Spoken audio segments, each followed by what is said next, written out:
kita melakukan backup di Azure-nya. Kita mau backup file yang ada di on-prem, ke Azure. Yang pertama adalah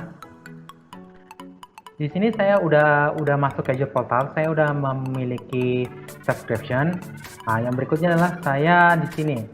Pertama kali adalah kita buat dulu vault-nya, recovery vault-nya. Kita klik vault recovery. Oke, ini sedikit membutuhkan waktu. Yang berikutnya lah kita bisa klik add. Di sini kita, makanya saya tadi bilang bahwa yang pertama kita butuhkan adalah subscription-nya. Di sini saya kan ada disuruh untuk mengisi resource group-nya. Di sini saya mau bikin resource group-nya itu adalah backup. Dengan nama backup apa? Backup file contohnya. Di sini saya disuruh milih region. Region ini adalah tempat di mana saya meletakkan file yang saya backup tadi. Saya pilih di Southeast Asia karena ini memang yang terdekat dengan kita. Yang kedua adalah text. Ini I leave that for default and okay. Jadi saya bisa review dulu. Di review ini kita bisa lihat apa aja yang kita buat, exception-nya apa, restriction-nya apa. Tinggal saya create saja. Kita deployment-nya in progress, jadi masih kita tunggu. This is success. Kita pergi ke go to resource-nya. Di sini saya kan mau backup file, jadi saya klik backup saja. Di sini dibilang bahwa where you workload running, katanya. Workload kita running di mana? Saya pilih di on-prem karena memang saya mau pindahin dari on-prem ke Azure. What do you want to backup? Kamu mau backup apa? Saya mau backup file dan folder saja, gitu kan? Oke, just prepare infrastructure. And here we go. Kita di sini dapat install recovery agent-nya. Pertama saya download dulu. And the next one lagi nunggu. Yang berikutnya adalah di sini ada namanya download vault credential to register the server to the vault. Jadi ini untuk credential dari registernya. Saya klik already downloaded and using the latest and download. Oke, di sini saya bisa download. Ini namanya ya. Langsung ke download, save. Kita balik dulu ke sini. Dia belum selesai. Dan memang sangat mudah sekali ya, karena memang ini kan kita itu diberikan banyak kemudahan bagaimana kita untuk membackup file dan folder. Dan perlu banyak hal yang kita lakukan. Di sini sudah selesai. Ini merge agent-nya mat sama credential-nya. Saya copy ini ke on-prem yang saya buat. Di sini saya udah menyediakan on-prem saya, yaitu adalah Hyper-V. Saya udah menyediakannya. Yang bisa saya simpan filenya di, contohnya di desktop. Saya simpan di desktop. Alright, this is copying.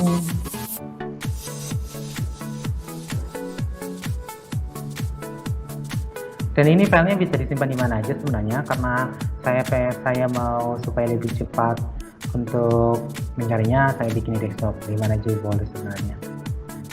Oke, and here you go. Ini untuk Mars agent-nya.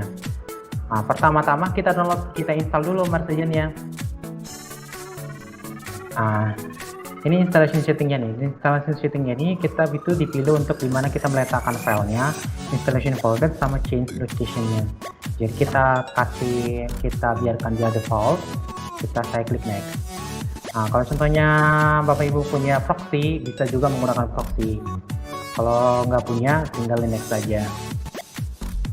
Di sini saya disuruh untuk menginstal .NET Framework 45 dengan Windows PowerShell. Saya install aja. Copy file, saya install. Jadi kalau contohnya Bapak Ibu pengen punya pengalaman, ini kan cuma agentnya saja. Tapi kalau contohnya untuk udah lebih ke Azure Backup Server, itu udah beda lagi. Karena memang bisa kita lihat, ini proses to registration. Saya klik registration-nya, bagaimana nanti itu ini, di sini nih default identification. Saya di sini untuk attach file credentialnya yang saya download dari Azure. Saya buka di ini backup file Wednesday Aegis, and voila. Langsung diberikan penjelasan nih Bapak Ibu. Backup file, saya bikinnya backup file karena memang tadi namanya itu regionnya di mana Southeast Asia, dengan subscribe identifier-nya ada ID-nya, dan untuk file regional expiry-nya ada juga. Saya next aja. Ini untuk key phrase-nya. Jadi key phrase-nya ini kan tadi kan seperti yang dibilang bahwa kita itu butuh key phrase untuk merecovery suatu data. Jadi saya generate dulu phrase-nya. Kalau contohnya mau buat sendiri juga boleh. Saya simpan di mana nih? Saya mau simpan di administrator and download. Oke, and finish. Di sini kita dikasih peringatan nih. Kalau contohnya Bapak Ibu di sini dikasih peringatan bahwa kalau contohnya kita nyimpannya di server kita itu katanya kurang aman. Jadi untuknya lebih aman itu kita bisa simpan di Azure default-nya. Jadi itu bisa lebih aman. Terserah mau nyimpan di mana juga boleh. Ini adalah proses untuk registration. Kita memang nunggu sekitar 2 menitan ataupun 1 menitan. Saya oke.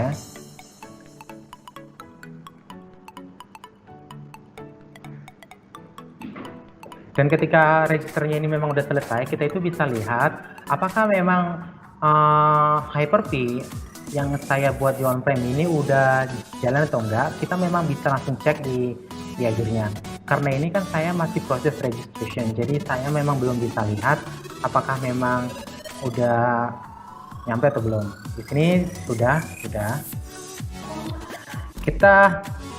Saya nih membuktikan ke Bapak Ibu apakah memang infrastrukturnya dari saya yang di on-prem itu udah nyampe di Azure atau enggak gitu kan. Di sini saya bisa lihat bahwa ini backup infrastruktur.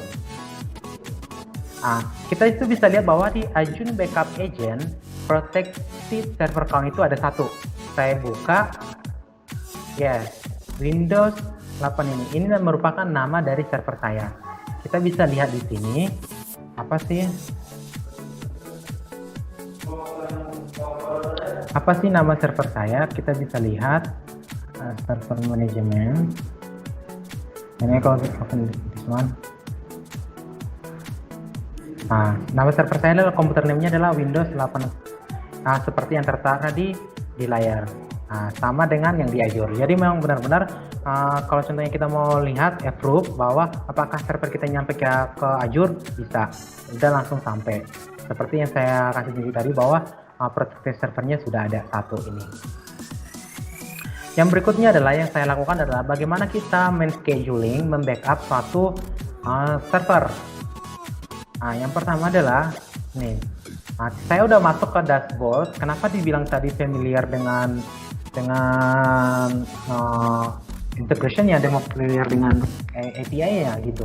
Karena memang ini teknologi udah ada teknologi dulu, tapi karena memang ini diintegrasikan dengan cloud, jadi kita berpikir ini merupakan hal yang baru. Pertama adalah schedule backup. Kita schedule dulu backupnya. Memang fetching policy information memang kita butuh, jadi kita memang harus nunggu sedikit waktu. Here we go. Jadi pertama kita getting started ya, next. Di sini di select item to backup ini kita bisa memilih folder apa aja yang mau kita backup. Sebelumnya saya udah membuat suatu file di dalam Hyper-V-nya. Saya tadi memberikannya itu di administrator dan di dokumen, yes. Ya, here you go, dokumen. Dan oke. Saya mau membackup user administration dokumen. Jadi tadi saya udah membuat 2 dokumen di administration dokumen. Saya udah membuat 2 file gitu. And next. Oke, di sini saya disuruh untuk specify backup schedule. Jadi saya bisa menspesifikasikan kapan sih backupnya, day atau week, ataupun jam berapa. Saya bisa memang menentukan waktunya kapan. Yang berikutnya adalah next. Di sini adalah retention policy-nya. Policy ini kan sebenarnya kan kita bisa mengatur policy-nya itu dalam bentuk weekly, monthly, ataupun yearly. Jadi di sini saya mau weekly nih, setiap hari Sabtu jam berapa? Jam 2. berapa lama gitu kan gitu. Yang berikutnya adalah monthly retention. Di monthly retention ini adalah setiap week, setiap hari Sabtu di minggu terakhir ataupun di jam berapa gitu. Adapun yearly retention policy ini kan sebenarnya kan ini kan kita lihat bahwa Saturday of last week of March. Jadi setiap hari Sabtu di akhir minggu bulan Maret. Jadi kita memang bisa mengatur retention policy-nya dari file dan folder yang mau kita backup. Yang saya lepas dulu, saya bikin secara default, bisa diganti-ganti. Yang berikutnya adalah di sini saya disuruh nih, kamu itu mau online atau offline? Karena saya memang mau transfernya itu ke cloud, otomatis saya harus pilih online. Bisa juga memilih namanya transfer using Microsoft Azure Databox Disk ataupun transfer using my own disk. Jadi kan karena itu kan jenisnya offline. Jadi karena memang saya mau ngirim ke cloud, saya menggunakan transfer over the network. Yang berikutnya adalah saya klik next. Di next ini saya dikasih summary. Jadi apa aja yang saya mau backup, kapan saya backup time-nya apa, backup disk-nya kapan, weekly frequency bagaimana, retention day bagaimana. Saya dikasih summary-nya bagaimana. Langsung dikasih summary-nya supaya kita memang untuk mencek ulang apakah ini benar atau enggak. Yang berikutnya adalah finish. Di finish ini kita memang harus menunggu sedikit waktu karena memang di sini kan kita memang ada here you go di success and create backup schedule file and folder success. Jadi memang benar kita langsung close saja. Setelah kita scheduling, kita backup file now. Di backup now, kita choose file dan folder karena memang kita mau backup file dan folder. Yang berikutnya adalah next. Di sini kita disuruh milih nih, dari waktu kapan ke kapan nih. Sini kan saya retain backup file itu kan sampai tanggal 18 bulan 9 2020. Kan masih tanggal 19 bulan 8. Jadi saya backup itu 1 bulan ke depan. Jadi memang di sini kita bisa melihat kapan dari rentan waktu kapan kita bisa membackup satu file. Yang berikutnya saya klik next. Here you go. Jadi di sini kan tadi kan saya yang saya scheduling itu kan backup di dokumen. Karena di dalam dokumen ini ada saya taruh file, ada 2 file. Jadi tinggal backup saja. Di sini kita bisa close, bisa enggak? Karena memang di sini udah ada peringatan bahwa dia itu adalah taking snapshot. Taking snapshot ini kan memang karena saya bilang tadi bahwa teknologi yang digunakan di Azure ini kan memang kita menggunakan teknologi snapshot services. Jadi snapshot services adalah the last state suatu file atau folder yang lagi kita kerjakan. Jadi ini memang ada peringatan bahwa preparing storage and we can generating backup metadata information and preparing metadata PhD. Jadi memang kita dikasih statusnya apa yang lagi terjadi, proses apa lagi yang terjadi gitu.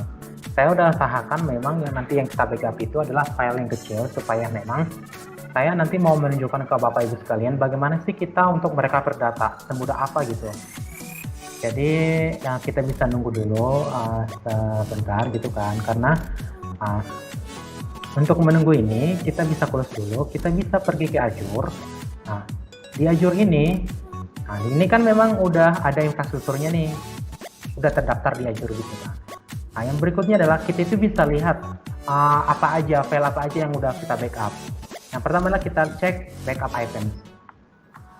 Oke, di backup items ini kita bisa lihat nih Azure Backup Agent. Backup item count berapa? 1. Memang benar karena yang saya backup itu cuma 1, itu adalah dokumennya. Saya double klik. Di sini kita bisa lihat bahwa yang backup item kan tadi kan saya yang backup kan di C. Jadi kita bisa lihat di sini C. Kita bisa buka. Ini nih. Jadi kita diberikan informasi yang sangat jelas gitu kan, karena saya backupnya di mana, komputernya apa, servernya apa, terus item type-nya apa, folder file. Jadi kita bisa lihat kapan terakhir kita membackup satu data, kapan file ini udah di backup, kapan gitu. Apakah ini memang backupan yang terbaru ataupun backupan yang terakhir, kita bisa lihat.